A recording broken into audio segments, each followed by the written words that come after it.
Bezrat Hashem, tout d'abord, que Bezrat Hashem qu'on puisse continuer à voir que des miracles et Bezrat Hashem Nissim Viniflaot, comme on les a vus à la sortie d'Égypte, comme on les a vus dans la Megillah, Bezrat Hashem, dans Purim. Alors que ce Purim, Tafshin Peva, aussi soit rempli de miracles et Bezrat Hashem qu'on puisse être zoché de la Géoula Shelema. Amen ve Amen. Az Bezrat Hashem, que pour tout le monde, Purim Sameach. Alors, on sait que dans les fêtes, et ça aussi c'est considéré une fête, pour ça que le Rabbeinu Chaim Palaj, il ramène au nom de Rabbeinu Chaim Vital, que Erev Purim il allait au mikvé. Comme on va au mikvé par exemple pour la veille d'une fête. Voilà. On va au mikvé pour la veille d'une fête, pour la veille de Shabbat, il allait au mikvé la veille de Purim. Donc c'est une fête comme toutes les autres fêtes. C'est vrai qu'elle est des Rabbanan, mais elle est rajoutée dans les sphirotes. Dans les sphirotes, elle est rajoutée. Il faut le savoir. Il faut le savoir que Purim, elle fait partie des fêtes des sphirotes. Comme on a les 6 jours de la création, il y a 6 sphirotes. On a aussi ça c'est dans les yamim, dans les jours, dans les zmanim, aussi on a les 6 fêtes qui sont aussi les 6 sphirotes. Par exemple, dans les 6 jours de la création, c'est facile. Le premier jour de la création, c'est le Chesed. Jusqu'à vendredi, c'est le Yesod, du Chesed au Yesod. Ensuite, il y a le Shabbat qui est la Malchut, qui monte jusqu'à la Bina. Vinoam, c'est Noam. Très bien. Dans les fêtes, pareil. Mais c'est le Zmanim, c'est les Zmanim. Dans Pessah, c'est le Chesed. Rosh Hashanah, Kippour, etc., c'est Gvura. Ensuite, on a Shavuot, qui va être la Tif Eret. Netzar Vahod, ça va être le Purim et Chanukah. Le Hod, c'est Chanukah. Netzar, c'est Purim. Netzar Israël lo yeshaker, comme on a lu dans la Haftara de Parashat Zachor. C'est qu'un jour avec Purim. C'est le Netzar. Qu'est-ce qu'il nous reste? Le Yesod. Le Yesod, c'est tout Bishvat. Et la Malchut, c'est tout Béat. Donc c'est une fête comme toutes les fêtes. C'est pour ça que, comme on a expliqué, qu'il faut même s'habiller. Il y en a qui mettent les beaux habits seulement, par exemple les habits de Shabbat pour Purim, ils les mettent seulement la journée. Non, il faut les mettre depuis la veille. Depuis la veille, il faut mettre les habits.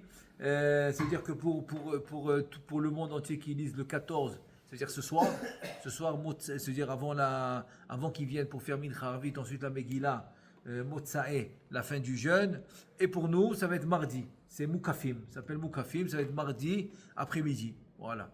Maintenant, c'est quoi le Shefa qui tombe à Purim? De la même manière qu'il y a un Shefa qui tombe toutes les fêtes, il a son Shefa. C'est pour ça que tu dis Yom Simchatenu, Yom Cherutenu, Vechule. Chaque fois tu dois dire dans la Tefila, Zman Chag Matan Toratenu. Tu dois dire exactement c'est quoi l'événement que tu es en train de fêter. Et donc c'est en rapport direct. C'est en rapport direct avec le Shefa qui vient ce moment-là. Donc, à Purim, le Shefa qui vient, c'est la Simcha. C'est la Simcha.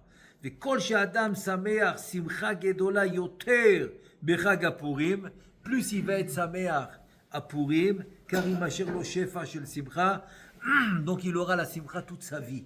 Bichlal ou Avodat Hashem Bifrat, et en particulier dans la Avodat Hashem, dans la Tefila, dans le Limud Torah, dans le Kiyum HaMitzvot, quand il va aider son prochain, dans le Ben Adam la Chavero, Ben Adam la Makom, et surtout quand toute la Shana, toute l'année, elle va dépendre de la Simcha de Purim. Donc je le dis très rapidement entre parenthèses parce que la vérité, il ne faut même pas le mentionner tellement c'est évident qu'on parle d'une vraie simcha de mitzvah et on ne parle pas chas v'shalom de olelu, de moquerie et chas v'shalom de faire honte à son prochain ou de faire du nézek, des dommages, etc.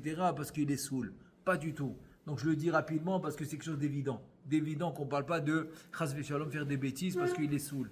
Non, on parle de boire parce qu'il faut boire et c'est la mitzvah de boire, mais arriver à une simcha de la Kedusha pour s'élever spirituellement, comme il dit, en simcha la simcha shel mitzvah, dans la simcha de la mitzvah. Alors, par quoi je vais commencer? Je vais commencer par la Mishnah. Il y a une Mishnah qui nous dit que à Koré, et c'est écrit dans Shulchan Aruch, que à Koré est à Megillah le mafrea lo yatzab. Ça veut dire que quoi? Ça veut dire que celui qui va lire la Megillah, C'est-à-dire le pshat. C'est quoi le pshat de Akoret et Megillah les Mafrea? Il va lire la Megillah à l'envers. C'est-à-dire quoi à l'envers? Il va commencer par la fin jusqu'au début. De la fin au début, Lo Yatzai Dechova, il doit la lire à l'endroit, pas à l'envers. Il doit la lire du début à la fin. Ok, ça c'est le pshat. Ça c'est le pshat, parce qu'il faut lire la Megillah selon les événements qui ont eu lieu. Maintenant la question c'est pourquoi? Pourquoi? Quelle différence? Si maintenant je dois connaître la Megillah et je vais commencer par la fin, ça ne fait aucune différence. À la fin j'aurai toute l'histoire. Ça arrive des fois que j'entends une partie de l'histoire qui n'est pas selon l'ordre, et après j'écoute la deuxième partie, et à la fin j'arrive à réunir les deux morceaux, et ça me fait l'histoire au complet. Pourquoi là ça? Le Baal Shem Tov il dit, parce que celui qui lit la Megillah les Mafrea, ça veut dire qu'il lit la Megillah comme en anglais on dit once upon a time. C'était une fois. Il se fut une fois. C'est-à-dire il lit la Megillah comme si c'était un récit qui est arrivé dans l'histoire précédente, mais ça n'a rien à voir avec la vie de tous les jours. Lo Yatzei Dechova, il n'est pas acquitté. Ça c'est le Baal Shem Tov Kadosh. Il dit comme ça. Maintenant, Bessiata Dishmaya, je veux rajouter à ce qu'il dit le Baal Shem Tov pour expliquer le mot les Mafrea. Parce que si on reste dans l'idée que de lire la Megillah, c'était rien qu'une histoire auparavant, c'est-à-dire les Avar, au passé, donc ça aurait dû dire Akoret à Megillah, les Avar, qu'il a lu au passé, Loyatsa. Donc on voit qu'il y a quand même un mot spécifique qui dit les Mafrea. Comment on peut comprendre ce mot spécifique qui dit les Mafrea? Alors sur ça, je veux commencer par une histoire, une vraie histoire. Je ne sais pas si vous avez écouté parler du Rabbi de Tosh, Alav Shalom. C'était un bon régime, il a survécu la Deuxième Guerre mondiale. Et bon, il a quitté l'Europe après la Deuxième Guerre mondiale. Il a quitté vers le Canada avec des chassidim. Et il s'est installé pas très loin de Montréal. Pas très loin de Montréal, la ville de Montréal, et qui est dans la région du Québec. Et là-bas, il a formé toute une ville. Je vous dis, toute une ville. Moi, j'allais là-bas. J'allais là-bas tout le temps pour voir le Rebbe, Alav Shalom, un homme extraordinaire. Les rues, ils sont en hébreu. Facile, les rues, ils sont en hébreu. Les rues, ils sont bien sûr. Attends, je te dis, c'est tous les chassidim. Il n'y a que les chassidim qui habitent là-bas. Il n'y a pas, impossible. Il y a des lois, il a fait des lois. Tu ne peux pas vendre la maison à un goy, jamais de la vie. Mais tu comprends, ils sont entre eux. Voilà, ils sont entre eux. Et c'est un Baal Chesed comme il n'y a jamais eu. Je vous dis, il a dans les règlements qu'il a mis quand ils ont bâti cette ville, il a dit que chacun qui construit une maison, il doit faire ça s'appelle Yechidat Diour, c'est-à-dire une entrée spéciale avec comme un petit appartement, c'est-à-dire il est collé à la maison mais séparé, c'est-à-dire que je rentre d'une porte différente. Ardasat Orchim, voilà. Si maintenant quelqu'un il vient vendredi après-midi et il n'a pas offert Shabbat, eh ben il a tout un appartement. Le frigidaire plein, la douche, je sais pas moi, un studio comme il faut. Évidemment, les repas de Shabbat, ils sont invités, évidemment, tout ce qu'il faut. Baal Chesed, tout celui qui venait, toujours il lui donnait ce qu'il fallait. En tout cas, c'était un Baal Chesed extraordinaire. Ils ont très, très, très bien réussi. Même le travail, le bus, il les prend le matin, il les amène au travail, il les ramène le soir. Et jusqu'à maintenant. Le Rav, il est niftar, mais ça continue jusqu'à maintenant. Extraordinaire. Et voilà. J'étais là-bas, après, j'avais peut-être 12 ans, je sais pas. Je venais d'arriver du Montréal. Cette ville Tosh. Bien sûr qu'elle s'appelle Tosh. Tosh Rebbe. Elle s'appelle comme ça, elle s'appelle. Facile. Elle s'appelle au nom du Rebbe. C'est la ville de Tosh. Comme ça on l'appelle, la ville de Tosh. Et voilà, un jour j'étais là-bas, et il y a un pauvre, on appelle ça ksheyom, difficile, il passe les moments difficiles, et là il arrive à un mariage, il devait marier sa fille, et il n'a pas d'argent, il vient chez le Rav. Donc le Rav le connaît, parce qu'il est venu déjà des fois précédentes, etc. Et voilà que le Rav il le fait attendre, 1 heure, 2 heures, il ne comprend pas, pourquoi il attend, mais il veut rentrer voir le Rav. Non, personne ne l'appelle. Et voilà un riche, il arrive, et le riche, il rentre tout de suite. Ah là, il en peut plus, il dit, qu'est-ce qui se passe? Attends, parce que je suis pauvre, parce que j'ai pas d'argent. Le Rebbe, il fait rentrer le riche avant moi.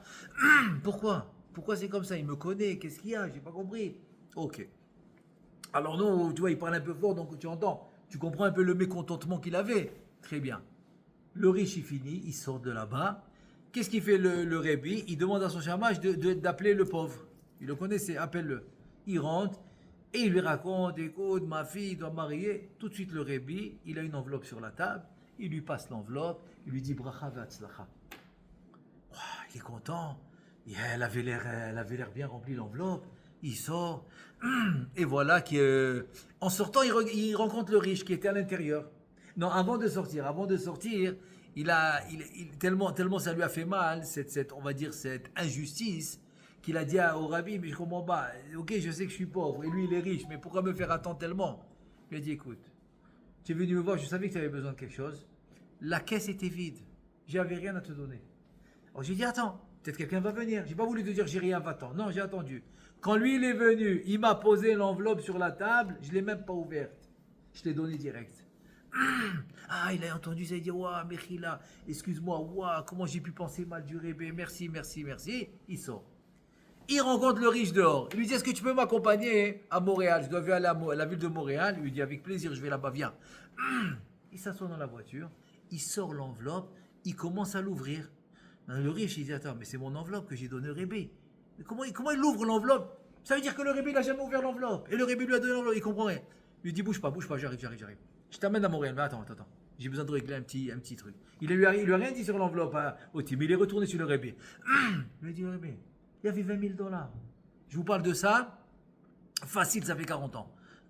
Cette histoire facile, 40 ans. Ça fait 40 ans. Vous savez, c'est quoi, $20,000 il y a 40 ans? C'était énorme. Je lui dis, mais il y avait $20,000 dans l'enveloppe. Je lui dis, écoute, il a besoin de marier sa fille. Et je n'avais pas quoi lui donner. Toi, tu es venu. C'est pour lui. Chaque enveloppe, elle a son adresse. Donc, je vais donner, tout simplement. C'est facile. Ok, merci Chazak Oubaour. Il retourne dans la voiture et il s'en va, il amène. Moi, maintenant, je me suis dit, attends. Viens, on réfléchit 2 minutes. Le pauvre, quand il a su l'histoire qu'il n'avait pas d'argent, le Rav, et que le Rav attendait, pardon, parce que le Rav, il aurait pu lui dire, excuse-moi, j'ai pas d'argent, merci, au revoir, va-t'en. Non, le Rav, il a fait attendre, il a dit, peut-être que ça va venir, attends, peut-être j'aurai quelque chose à lui donner. Et on voit que quoi? Que c'est ce qui est arrivé. Ça veut dire qu'à la fin de l'histoire, il a compris que quoi? Il a compris que depuis le début, c'était bien. Il l'a fait attendre pour que l'enveloppe arrive. Donc il n'a pas fait attendre pour rien.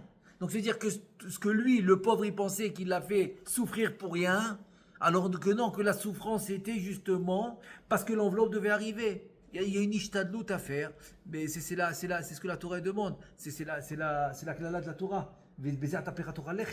Donc comme il y avait cette ishtadlout à faire, c'est la souffrance qu'il a eue d'attendre le temps que l'enveloppe elle arrive. Donc il a tout compris, tout va bien. Alors moi je dis c'est ça les mafréas. C'est quoi les mafréas? Les mafréas, c'est-à-dire que le juif, il ne doit pas attendre la fin, et dire ah maintenant je comprends. Mais pendant tout le déroulement, il était pas content.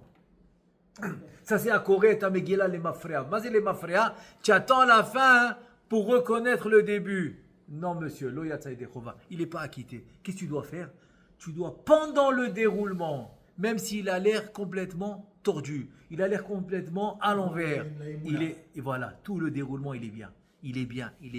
N'arrive pas à correr ta Megillah, les mafréas, pour dire ah maintenant je comprends, alors oui, mais tout le déroulement n'était pas bien. Non, tout le déroulement, il doit être bien.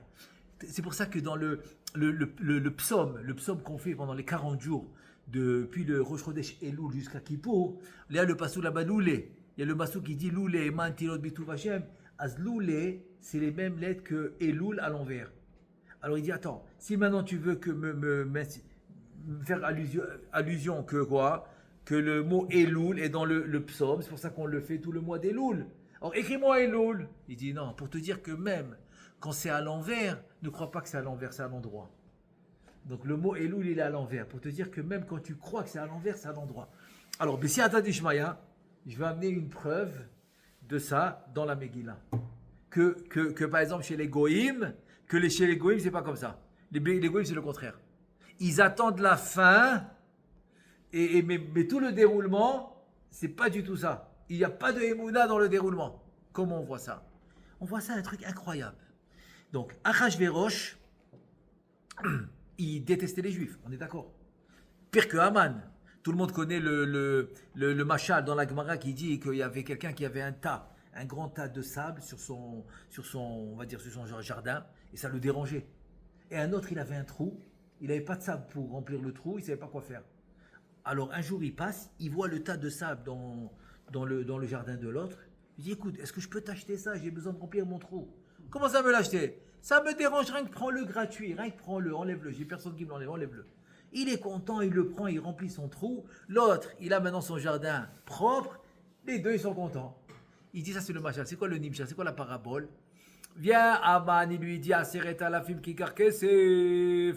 Je vais donner à la Beotsara Meler, je vais donner au roi les 10 000. C'était une somme énorme. Qu'est-ce qu'il lui dit à Achashverosh? Akesef natunlar, va'am la sot katov be'enecha. Tout va bien, je te laisse l'argent. Fais ce que tu veux du peuple. Ça veut dire que quoi? Que Achashverosh, il détestait les juifs. Pire qu'Aman, il aussi détestait. Donc, il a trouvé son compagnon, ils se sont mis d'accord, ils ont fait la. Regarde maintenant la suite. On continue la Megillah. On sait tout ce qui s'est passé après, Bigdan Vateresh, etc. Elle arrive, Esther, elle demande à Achashverosh de Haman de venir au Mishté.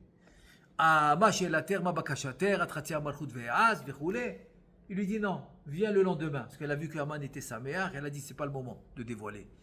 Le lendemain, Haman était Avel Kfouiro, Avel, il avait la tête baissée, c'est-à-dire il était pas bien avec tout ce qui s'est passé, les événements qui sont passés, parce qu'il avait conduit Mordechai sur le cheval, et que sa fille lui avait jeté des eaux très très très très sales, etc. Et voilà qu'est-ce qu'il lui dit à Achashverosh, à Esther, Mâchez la terre. Ou Mabakashater, c'est quoi? Comme ça, je vais faire ta volonté.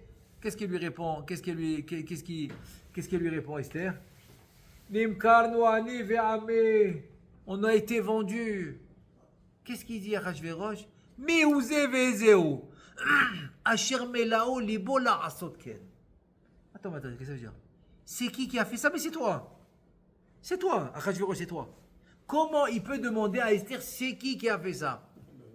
C'est qui a fait? L'initiative, c'était quand même de Haman. Oui, mais c'est qui a donné la bague? La Gemara a dit Gdolat Asarat Tabaat Yoter mi 48 Nevi'im Vesheva Nevi'ot. C'est-à-dire ce que la bague elle a fait, qui a fait le tampon, qui a rendu ça d'une manière, on va dire, officielle, c'est la bague. Donc c'est Achashverosh.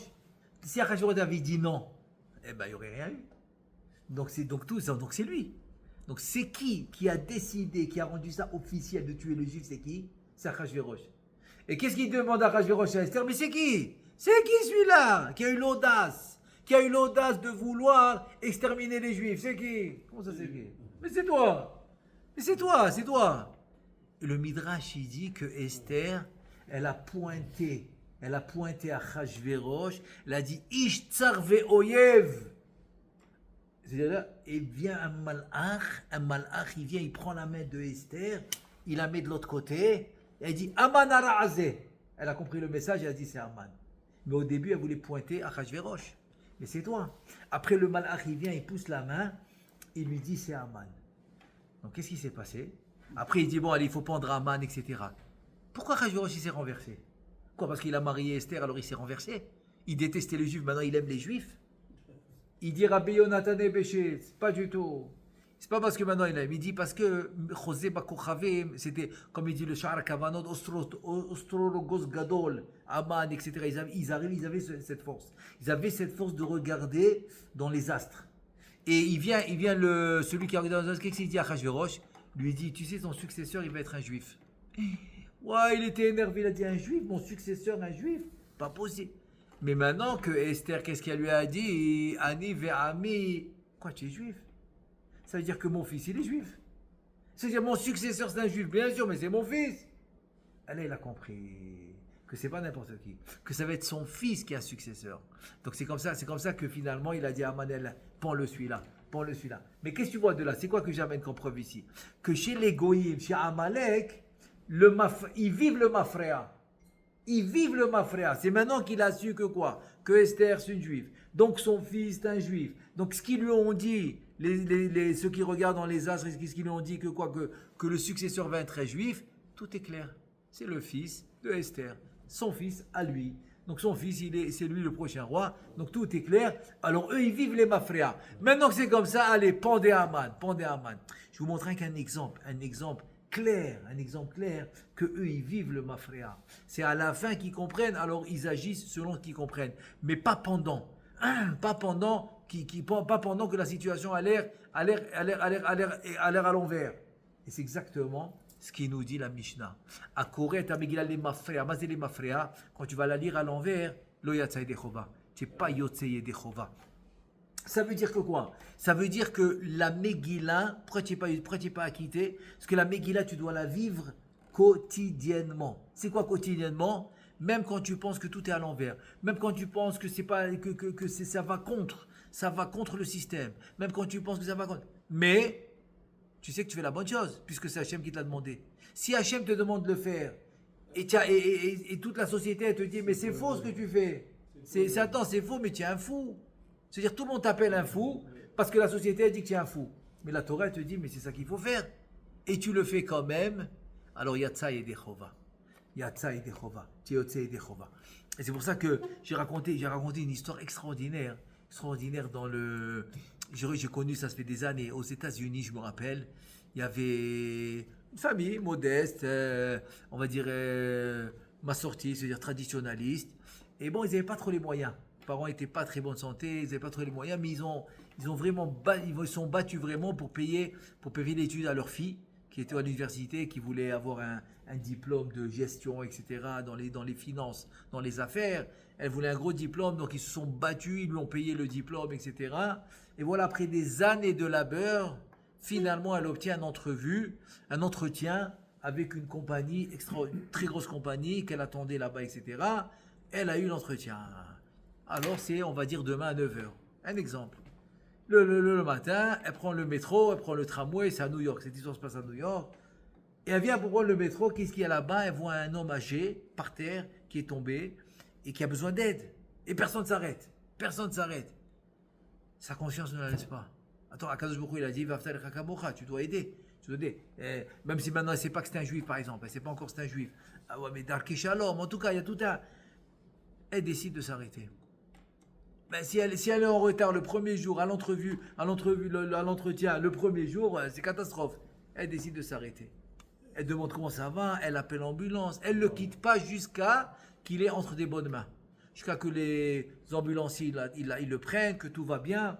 Bon, entre-temps, elle a échangé quelques paroles avec lui. Elle lui a dit, ouais, moi j'ai un entretien, une entrevue. Il a dit, vas-y, non, je vous laisse pas. Il a dit, je te laisse pas jusqu'à que tout va bien. Et il arrive ce qu'il arrive, j'arrive en retard, qu'est-ce que je peux faire et tout. En tout cas, entre-temps, elle lui avait raconté un peu ce qu'elle faisait. Et voilà, finalement, ils sont venus, les ambulanciers, ils l'ont pris, il était entre des bonnes mains, il a reçu les soins. Là, elle était tranquille, elle est partie. Elle arrive évidemment en retard. Une bonne demi-heure en retard. Et tout de suite, la gérante, elle lui dit, mais attends, une demi-heure en retard, l'entrevue, le premier entretien que tu as, mais j'ai eu un truc, un imprévu. Pas d'imprévu. Les affaires, c'est les affaires, pas d'imprévu. Non, j'ai pris quelqu'un d'autre, je te prends pas.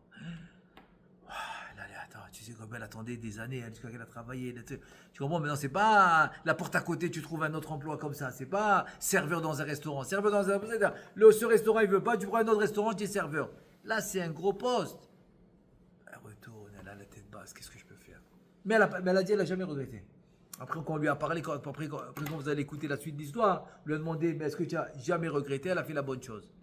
Son père l'appelle. Alors, comment ça s'est passé?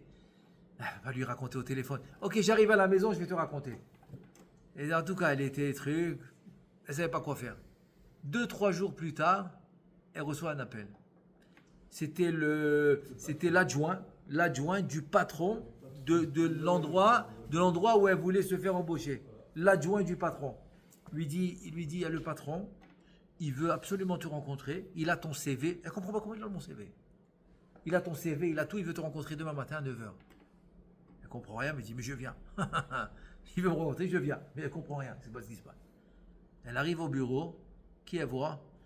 Cet homme qu'elle a aidé au métro, qui était par terre. Celui qui était par terre, qu'elle a aidé au métro. Elle dit, ouais, c'est toi, est-ce que ça va? Tout va bien? Oui, ça va très bien. Viens, assis-toi. J'étais là-bas parce que mon chauffeur, non, pas du tout. Mon chauffeur, il a eu une panne la voiture elle est tombée en panne.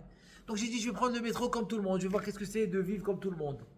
Et bon, il n'est pas jeune, il est un peu âgé, et donc j'ai dit il s'est senti mal, c'est comme ça qu'il est tombé. Il a dit j'ai compté les gens qui sont passés, ils n'ont même pas fait attention à moi. 37 personnes, je les ai comptés. 37 personnes, ils passent devant moi, personne ne s'arrête. Et toi tu t'arrêtes. Et après tu me dis que tu es en entrevue. Après, tu me dis truc, que tu as des aides, tu as fait des années d'études pour aller en entrevue. Et tu t'arrêtes et tu prends le risque de ne pas te faire embaucher pour m'aider et tu ne me connais même pas. Tu ne sais même pas qui je suis. Alors, il s'est avéré que c'était un juif, c'était le propriétaire de l'entreprise. Il lui a dit, comment j'ai ton CV? Parce que la gérante chez qui tu étais, c'est mon employé. C'est son employé, la gérante. C'est à lui. Tu étais chez elle. Alors maintenant, tout va bien. Et c'est même pas de la pitié que je fais, c'est parce que si tu l'as mérité, ton acte de humanitaire, je sais pas comment tu vas dire, ton acte humain, ton acte de chesed, ton acte de bonté, t'as fait mériter ce poste. Il lui a donné un poste. Elle est venue presque son conjoint dans la truc. Elle était elle avait aussi beaucoup de adjoints. Elle est venue son adjoint. Elle avait aussi beaucoup de, comment tu dis ça, chokhma, bien sûr. Elle avait bien été présent. En tout cas, elle a bien réussi et c'est comme ça que ça a fleuri. Comme ça que ça a fleuri pour elle. Alors maintenant, si tu réfléchis 2 minutes, au moment où on lui a dit non, on ne te prend pas, on a pris quelqu'un d'autre, qu'est-ce qu'elle a dit? C'est-à-dire que de faire la bonne chose, ça ne vaut pas le coup. Ça vaut pas le coup. Alors, si elle avait fait les mafréas, elle aurait compris seulement quand elle a eu le poste. Non, l'oyatsa et dechova. Tu n'es pas acquitté. Tu dois, au moment où on t'a dit je ne te prends pas, parce que tu as fait un geste de bonté, je ne te prends pas, tu dois dire magnifique, merci. Je sais que j'ai fait la bonne chose. Et ça, elle l'a dit après. Elle a dit après, elle a dit, ça je savais. Je savais que quoi qu'il arrive, je sais que j'ai fait la bonne chose. Donc elle n'a jamais regretté la bonne chose qu'elle a faite. Alors moi je dis ça s'appelle Akoré. Akoré ta Megillah li mafria lo yatsa. Mais elle a fait Akoré li mafria lo yatsa. Mais elle a fait la Megillah, c'est-à-dire c'est quoi la Megillah? C'est le déroulement du quotidien avec la lumière d'Hachem. Que tu comprends que Hachem il est présent à chaque instant de ton quotidien. Ça c'est Yatsa. Yatsa et Dechova. C'est le contraire de l'Emafria. C'est que même au moment où tu penses que tout est à l'envers, tu vis Hachem, tu le vis à chaque instant. Et ça c'est exactement et c'est ce que nous demande, c'est ce qu'on nous demande de reprendre, de sortir de la Megillah, de le vivre au quotidien. C'est un truc incroyable. On a l'impression que des fois qu'on fait la bonne chose, mais d'après la société c'est la mauvaise, alors on pense qu'on va perdre. Pas du tout. On va jamais perdre. Jamais. Et je me suis rappelé maintenant, il y en a tellement, j'en connais tellement de cas, j'en connais, de comme ça. Il y en a un, il m'a raconté une fois, il m'a dit que ça fait des années, il attendait un poste extraordinaire, et jusqu'à qu'il a eu l'entrevue avec le propriétaire, c'était un goy de cette entreprise, et c'est tombé pendant le Homer. Maintenant, le Homer, lui, il ne se rase pas. Maintenant, il ne savait pas quoi faire. Allez, est-ce qu'il se rase pas? Qu'est-ce qu'il fait maintenant? Il a une entrevue, il ne sait pas. Il dit, écoute, une fois dans ma vie, dans le Homer, je me rase. Et après, Bezrat Hashem, juste pour avoir le poste, pour faire bonne impression. Mais après, ça va, je pourrais ne pas me raser tous les ans. Il ne savait pas quoi faire, oui, non, parce qu'il a décidé de se raser. Il s'est rasé. Il vient devant le propriétaire de l'entreprise. Il voit son CV, il dit, tu sais, magnifique. Tu as tout bon. Tu es exactement le candidat que je cherche. Mais je ne peux pas te prendre. Pourquoi? Si je suis le candidat, pourquoi tu ne peux pas me prendre? Il dit, parce que moi je travaille avec des juifs. Et d'après ton nom, je vois que tu es juif. Ils ne se rasent pas à cette période-là. Et toi, je vois que tu te rases. Donc si tu n'es pas fidèle à ta religion, comment tu peux être fidèle à mon entreprise? Exactement, c'est passé dans la compagnie Sony, je me rappelle. C'est une histoire extraordinaire. C'est quelqu'un, il cherchait un travail, il est parti en Chine. Et dans l'avion, il a pris la place, la first class, la première classe dans l'avion. Il va amener les whisky, mais c'est pas cachère. Non. Et à la fin, on lui amène le repas cachère et tout. Qui avait dans l'avion, lui, il savait pas. Le propriétaire de Sony, propriétaire. Il voit ça, il dit, mais c'est pas possible. Donc il va, il dit, mais je comprends pas. Pourquoi tu refuses tout? Je dis, mais écoute, la Torah ne me permet pas. Comment ça, la Torah te permet? Mais qui te voit ici? Tu es dans l'avion, tout seul, première classe, c'est quoi ton problème? Pourquoi elle ne te permet pas? Non, la Torah, elle a dit à sourd, je ne prends pas. Je ne prends pas. Le propriétaire de Sony, il était comme, il dit, c'est pas possible, comment c'est possible? Il était vraiment épaté de ce juif. Ok, il lui a dit, s'il te plaît, qu'est-ce que tu vas faire en Chine? Il lui a dit, j'ai des rendez-vous. Zama, des rendez-vous, parce qu'il cherche un travail. Il lui a dit, écoute, viens me voir. Il lui donne son numéro. Maintenant, il ne sait pas que c'est le propriétaire de Sony, il ne sait pas. Ok, il le met dans sa poche. Rien n'a marché. Il était là-bas 10 jours, rien n'a marché. Le dernier jour avant de quitter, rien n'a marché. Il dit, ok, je vais l'appeler. Il appelle. Ah, très bien, mais où tu es? Je t'attendais, viens. Il arrive là-bas, il voit, mais quoi, un immeuble, il a dit, j'ai jamais vu ça. Un bureau, mais c'est-à-dire la classe du bureau, c'était incroyable. Et il le voit là-bas, il dit, je suis le propriétaire de Sony. Sony, tu connais Sony? Mais qui ne connaît pas Sony? Je suis le propriétaire. Quand j'ai vu combien tu étais fidèle à ton créateur, dans l'avion, en l'air, personne ne te voit, tu es fidèle. C'est quelqu'un comme toi que je cherche.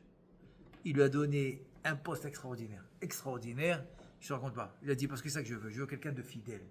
Tu comprends? C'est ça le quotidien. Le quotidien, c'est de mettre la divinité dans chaque action que tu fais. C'est dur, c'est pas dur, je comprends. Je comprends que c'est dur, je comprends. Et c'est pour cela, si vous vous rappelez, dans Parashat Trouma, on a lu un pasouk. Vous vous rappelez le pasouk Vezot Ateruma? C'est écrit comme ça. Vezot Ateruma, Asher Tikru Meitam. Comment le pasouk il dit? Zahav, l'or, l'argent, Nechoshet, le bronze, ça va en dégradant. Donc le plus haut niveau, c'est l'or. L'argent, ça descend. Et à la fin du pasouk, il met la pierre la plus précieuse qui est la plus chère. C'est quoi? Avne Shoham, il y en avait 2 comme ça. C'est pour le Ephod. Et il y a Avne Milouim, il y en avait 12. C'est pour le Choshen. C'est les plus chers. Les plus chers. Alors pourquoi tu vas en dégradant et à la fin tu mets la pierre la plus chère? Tu devais commencer par Avne Shoham, Avne Milouim, et après tu descends. C'est une question. Orachaim Akadosh, il pose la question. Qu'est-ce qu'il dit Orachaim Akadosh? Il dit parce que si moi je le regarde par rapport à la valeur de la pierre, tu as raison. Tu as raison. Avne, Shoav et Avne Milouim, ils sont plus chers. Donc la valeur de la pierre, elle est plus chère. Mais Akadosh Baruch Hu, c'est pas ça qu'il regarde. Il ne regarde pas la valeur parce que c'est lui qui l'a donnée. Cette pierre, c'est Akadosh Baruch Hu qui l'a donnée. Elle est tombée d'en haut, ils l'ont trouvée dans le désert parce qu'ils en avaient besoin. Personne n'avait cette pierre. Akadosh Baruch Hu, personne l'avait. Personne l'avait. Akadosh Baruch Hu, il a fait descendre comme la manne. Comme la manne, il a fait descendre dans le désert cette pierre, et c'est comme ça qu'ils ont eu cette pierre. Donc Akadosh Baruch Hu, il dit, des choses que moi j'ai données, j'ai fait descendre, il n'y a pas eu d'effort à personne, personne n'a fait des efforts. Alors je la mets en dernier plan, en dernier dans la liste, dernière. Mais l'or, c'est nous qu'on l'a donné. Tu as pu te débarrasser de l'or, ah ça je regarde ton effort. Après l'argent, comme ça je vais en dégradant. C'est-à-dire je regarde l'effort de l'homme, c'est ça que Akadosh Baruch Hu il reçoit. Akadosh Baruch Hu, c'est ça qu'il regarde. Il ne regarde pas la valeur, Hamachayo, combien tu vaux. Non, il regarde combien d'efforts tu as fait.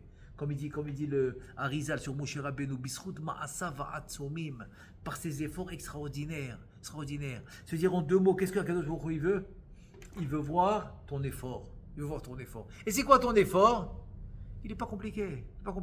C'est n'importe quelle situation où tu es, qui est Mishamaim, que tu saches qu'il n'y a pas d'erreur.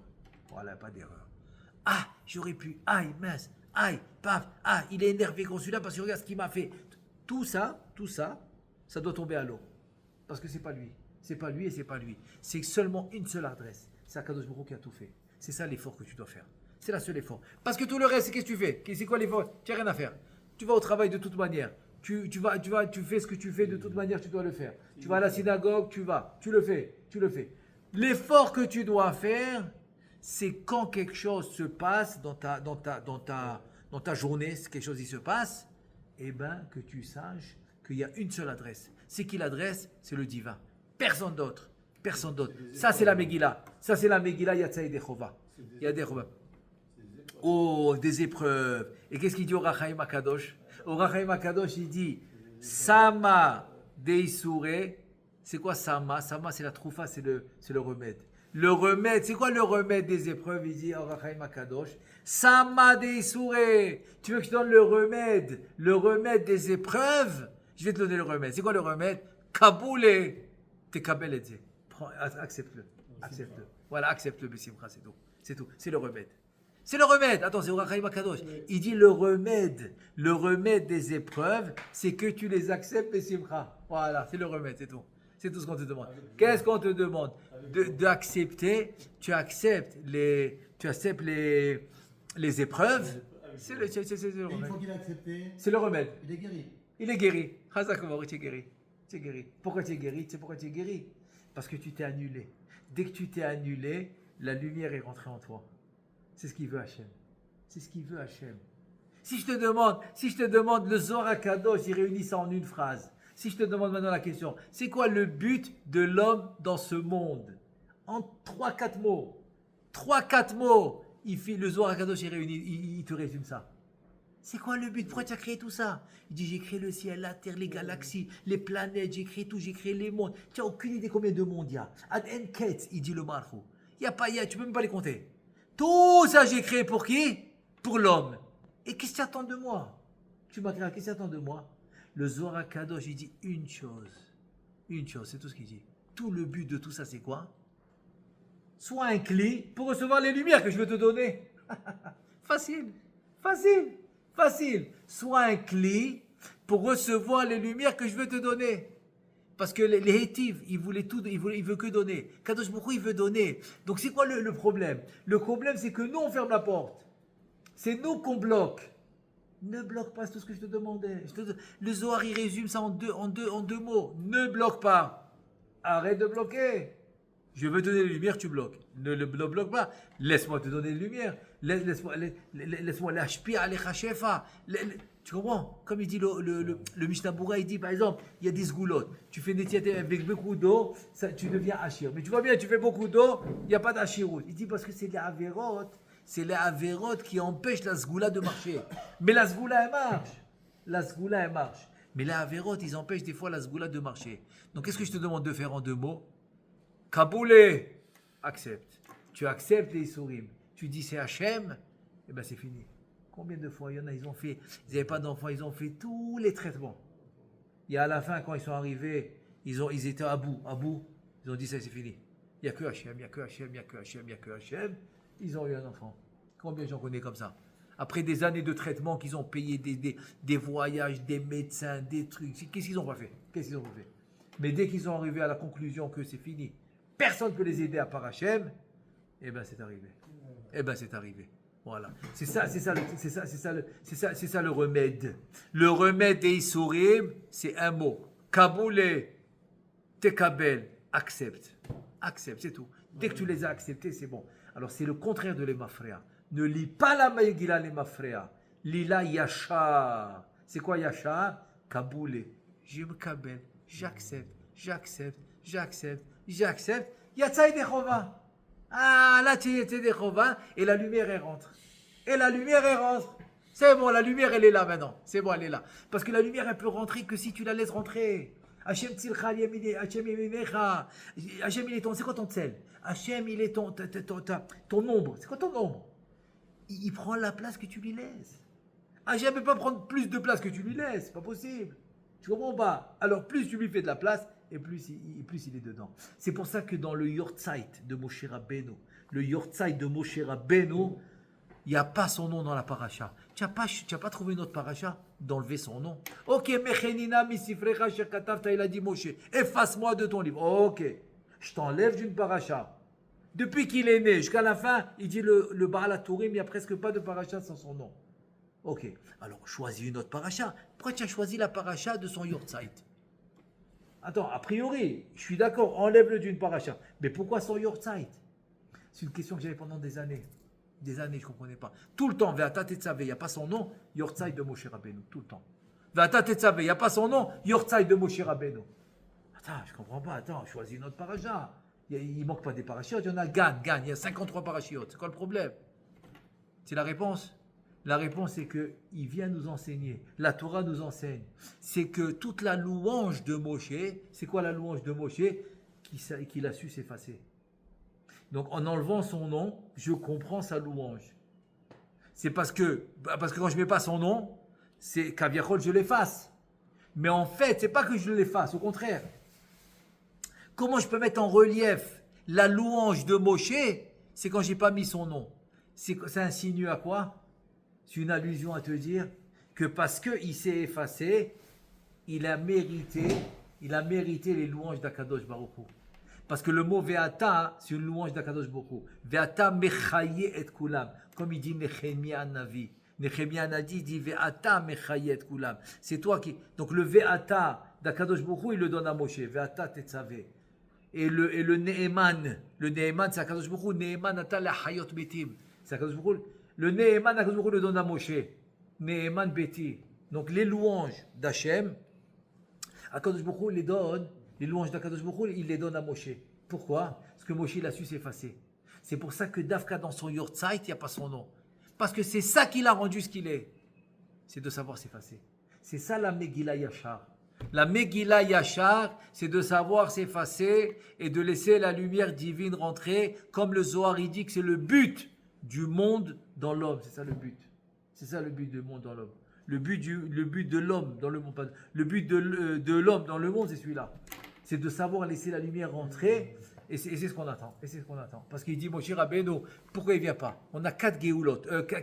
On a 4 exils. 4 exils. 3, ils sont finis. Grâce à Avram, Yitzhak et Yaakov. On avait Mitzrayim, c'est 1. Bavel, c'est 2. Paras Madaya, 20, c'est 3. Ils sont finis. Avram, Yitzhak et Yaakov. Le 4e, c'est Moshe qui doit nous libérer. Alors pourquoi? Orachaim Akadosh, dans Parashat Tetzaveh, qu'est-ce qu'il dit? Parce que l'Ochafetz lig'ol am batlanim me'atorah. Il ne veut pas, Moshe Rabbeinu, Kaviachol, sortir un peuple d'exil qui sont fainéants de la Torah. Quel rapport? Parce que pourquoi maintenant tu dis que tu n'as pas le temps de faire la Torah? Parce que tu t'annules pas. Si tu t'annulais, donc tu aurais compris que quoi? Que tout est mis à Hachem. Donc tu n'aurais aucun problème. Tu n'aurais pas eu peur que la parnassa ne vienne pas parce que tu vas étudier la Torah. Ça ne fait pas de sens. Pas de sens. C'est comme exemple, il dit le machal avec Rabbi Akiva. Je vais dire avec le machal de Rabbi Akiva, je finis avec ça. Rabbi Akiva, il dit que il y a le machal du renard qui a très faim. Il a très faim. Il va devant la rivière, il voit des poissons en train de nager. Il dit voilà, c'est un bon repas. Qu'est-ce qu'il fait? Il appelle les poissons, qu'est-ce qu'il y a? Qu'est-ce que tu veux, le renard?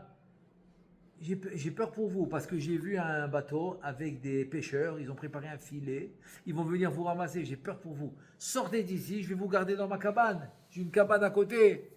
On dit mais c'est toi le renard rusé, c'est toi. Mais tu es bête, pourquoi tu es bête? Ouma bimkom chayutenu, dans l'endroit où on vit c'est l'eau, tu dis qu'on est en danger à cause des pêcheurs. Tu veux nous emmener dans un endroit où c'est sûr qu'on va mourir. Qu'est-ce que tu racontes? Au moins rester dans un endroit où c'est un safek, c'est un doute. Parce que c'est là où on vit. Mais tu veux aller dans ta cabane, il n'y a pas d'eau là-bas. Oh, c'est sûr qu'on va mourir. Laisse tomber, ils sont partis. Et on dit celui-là, il est ahbar. Il a rien d'intelligent. Ça, c'est le machal. C'est quoi le nimshal? Il dit Rabbi Akiva. Chaque fois que quelqu'un il me dit, moi je peux pas, je dois aller travailler, je dois quitter. Parce qu'il a des fois des gveout. Il a 2 heures de limoud, il dit je peux pas. Alors c'est ça que je lui donne ce machal. Si tu me dis que quand tu as décidé d'étudier, c'est l'endroit où tu vis, Makom Chayutenu, c'est la Torah, tu vis, tu me dis qu'il y a un problème de Parnassa, quand tu vas quitter la Torah qui est la vie, alors quoi? C'est vrai, ça va être mieux? Ça va être mieux? Pas du tout. Voilà, c'est ça faire la lumière. C'est ça. C'est ça qu'il dit Moshe Rabbeinu. Pourquoi il dit, je peux pas libérer le peuple qui étudie pas la Torah? Parce que pourquoi il trouve des excuses de ne pas étudier la Torah? Il dit parce que non, il doit faire ça. Dire, il manque de Emouna, il manque de Bitachon. Mais dès que tu laisses la lumière rentrer et tu sais que la parnassa achève et tu fais la ishtadlout qu'il faut, c'est pas que tu la fais pas, tu l'as fait. Mais tu prends la Torah au sérieux. Alors là, Bezrat Hashem, on est zoché de la Géoula. Alors qu'on puisse toujours faire la Megillah Yachar, pas les Mafréa. Amen ve Amen.